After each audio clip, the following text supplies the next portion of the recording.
Bonjour, alors mon nom est Valérie Ried, je suis professeur ici de santé publique à l'Université de Montréal et la plupart de mes recherches se déroulent en Afrique de l'Ouest, notamment sur un sujet qui est le financement des services de santé dans cette région. Et depuis plusieurs années, nous avons compris que perduraient de nombreuses idées reçues sur ce sujet-là. Et donc sur la base de nos travaux et d'autres travaux de recherche, nous avons décidé, avec un dessinateur caricaturiste, de réaliser un certain nombre de dessins qui permettaient de présenter de manière originale les idées reçues qui circulaient encore sur ce sujet-là, de manière à pouvoir partager des connaissances qui allaient à l'encontre de ces idées reçues.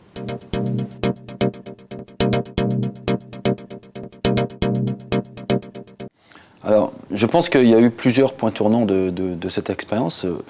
Évidemment, le premier, c'est notre fine connaissance et du contexte international et local autour de ces enjeux, mais également des connaissances scientifiques qui entourent les idées reçues sur lesquelles nous voulions travailler par ces caricatures. Ensuite, il y a un élément central, c'est la collaboration. Évidemment, on est toute une équipe à avoir travaillé sur ces questions-là, mais il y avait deux personnes centrales à la réussite de ces caricatures. Dans un premier temps, le courtier en connaissances, qui était un expert et qui nous a permis de nous assurer que ce que les chercheurs disaient était compris et compréhensible par le grand public auquel on destinait ces caricatures. Et évidemment le caricaturiste, qui est un dessinateur qui vit au Burkina Faso depuis maintenant de très nombreuses années et qui est très connu dans le milieu journalistique et qui a l'habitude de réaliser des caricatures dans toutes les grandes revues et qui sait parfaitement comment apporter les idées que nous voulions apporter par ces dessins. Et donc il y a eu un travail qui a été très long entre nous de différents scénarios et de différentes esquisses des caricatures pour qu'on puisse arriver à faire passer nos messages. Et ça, c'était un travail fort exigeant pour nous, mais aussi passionnant, et on a appris beaucoup de choses. Et puis, je pense qu'à la fin, on est arrivé à cet élément important. Et puis, l'autre élément, je pense, important, c'est que la caricature apporte de l'humour et permet en même temps de provoquer les gens et de provoquer le regard du lecteur sur un dessin et une idée qu'évidemment aucun article scientifique n'est en mesure de le faire.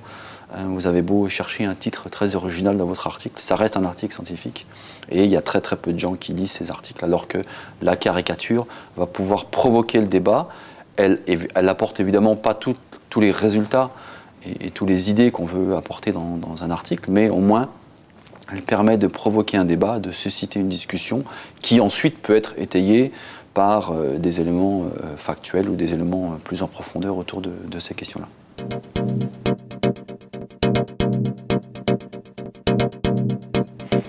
Alors je pense que dans un premier temps, on a appris qu'il était possible, grâce à des dessins relativement simples et des caricatures, de faire passer des messages qui peuvent être compliqués, mais qui en même temps permettent de susciter le débat et de faire passer des idées intéressantes. Et donc la caricature peut aussi être un processus d'application ou de partage des connaissances scientifiques qui peut être intéressant.